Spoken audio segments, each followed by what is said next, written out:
Western province champions trophy 19 வயதுக்குட்பட்டவர்களுக்கான மாபெரும் கால்பந்தாட்ட தொடரின் 2வது நாள் இன்றாகும். இன்றும் கூட 5 போட்டிகள் நடைபெற்றன. 3 போட்டிகள் புரலை கெம்பல் மைதானத்தில் நடைபெற்ற அதே வேளையிலே 2 போட்டிகள் முரகஸ்முல்ல ஜனகரணவக்க மைதானத்திலே நடைபெற்றது.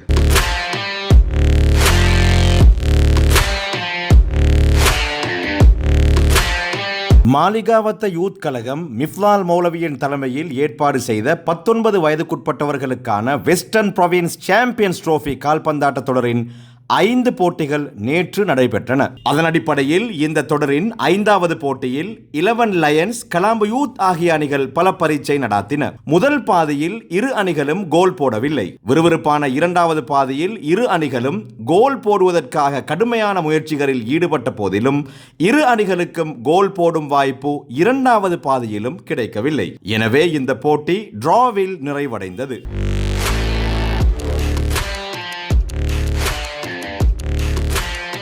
தொடரின் 6வது போட்டி பீட்டரைட் யங் சில்வர் அணிகளுக்கிடையில் நடந்தது. இந்த போட்டியில் பீட்டரைட் அணி 2-1 என்ற கோல்கள் அடிப்படையில் வெற்றி பெற்றது.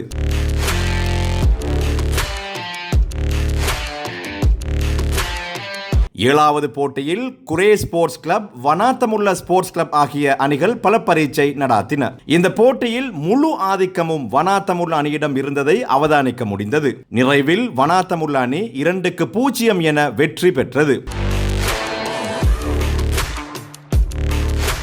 8வது போட்டி ஸ்லேவ் ஐலண்ட் ஜெட்லைன் அணிகளுக்கிடையிலே நடந்தது. இந்த போட்டியில் கோல்களுக்கு பஞ்சமே இருக்கவில்லை. போட்டியின் முழு ஆதிக்கத்தையும் ஸ்லேவ் ஐலண்ட் அணி தம்வசப்படுத்தி இருந்தது. நிறைவில் ஸ்லேவ் ஐலண்ட் அணி 5-1 என்ற கோல்கள் வித்தியாசத்தால் அபார வெற்றியை பதிவு செய்து கொண்டது.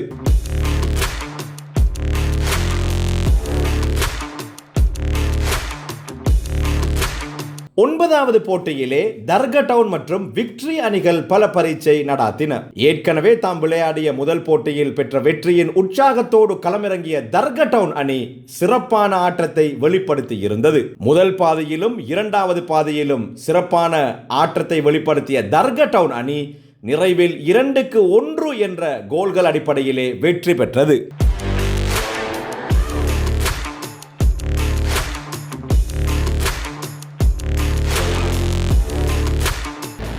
வளமான நாடு, அழகான வாழ்க்கை எங்களுடைய ஜனாதிபதியினுடைய ஒரு முக்கியமான விடயம். இதை எங்களுடைய நாட்டிலே இன்றல்ல, சுமார் 70 வருடங்களுக்கு முன்னால் இருந்த தலைவர்கள் கூட நினைத்திருப்பார்கள். ஆனால் அது நடக்க வேண்டுமாக இருந்தால், எங்களுடைய சாபம் என்று சொல்லுவதாக இருந்தால், சுமார் 20-25 வருடங்களாக எங்களுடைய வாலிபர்கள் இன்று என்ன நிலைமையிலே இருக்கின்றார்கள் என்கின்றதை பார்க்கின்ற பொழுது அவர்களுக்கு ஒரு வாழ்க்கையை செய்து கொடுக்க வேண்டுமாக இருந்தால் என்ன செய்ய வேண்டும்? சமூக தலைவர்கள் சிந்தித்து செயல்பட்டார்களாக இருந்தால் உண்மையிலேயே இந்த நாடு, எங்களுடைய ஜனாதிபதியை போன்றவர்கள் என்ன நினைக்கின்றார்கள், வளமான நாடு, அழகான வாழ்க்கை வரும் என்பதில் எந்த சந்தேகம் இல்லை. அது போன்ற தலைவர்களை நாங்கள் அடையாளம் காண வேண்டும். அப்படிப்பட்ட ஒரு தலைவர் தான் இன்று இங்கே நடைபெற்று கொண்டிருக்கின்ற இந்த ஃபுட்பால் டூர்னமெண்ட். இந்த விளையாட்டை பார்க்கின்ற பொழுது இதனை ஏற்பாடு செய்திருக்கக்கூடிய எங்களுடைய தலைவர் மிஃப்லால் மௌலவி அவர்கள் உண்மையிலே அதன் அடிப்படையில் ஒவ்வொரு காலமும் சுமார் 10-12 வருடங்களாக 40 வயதுக்கு மேற்பட்டவர்களுக்கு இது போன்ற ஒரு டூர்னமெண்ட் செய்து கொண்டிருக்கின்றார். ஆனால் இந்த வருடத்தில் இருந்து அது 19 வயதுக்குட்பட்டவர்களாகவும், அதே போன்று இன்ஷா அல்லாஹ் எதிர்வரக்கூடிய ஏப்ரல் மாதத்திலே இன்னும் ஒரு 15-16 வயதுக்கு உட்பட்ட இளைஞர்களுக்காகவும் இதனை ஆரம்பித்திருக்கின்றார். அப்படி ஆரம்பிக்கப்பட்ட இந்த ஃபுட்பால் டூர்னமெண்ட் இது 16 டீம்களை கொண்டு ஆரம்பிக்கப்பட்டது. உண்மையிலே இது 16 அல்ல, 150க்கும் மேற்பட்ட அப்ளிகேஷன்ஸ், நிறைய பேர்கள் இந்த டூர்னமெண்ட்டில் விளையாட வேண்டும் என்று கேட்டாலும் கூட எங்களுடைய கெப்பாசிட்டி என்று சொல்லக்கூடிய தகுதிக்கேற்றவாறு 16 டீம்கள், இதில் கொழும்பை சார்ந்த 14 டீம்களும், கம்பாவை சார்ந்த ஒரு டீமும், அதே போன்று வெளி மாவட்டங்கள் என்று சொல்கின்ற பொழுது மத்துகமையை சேர்ந்த ஒரு டீமும் விளையாடுகின்றார்கள்.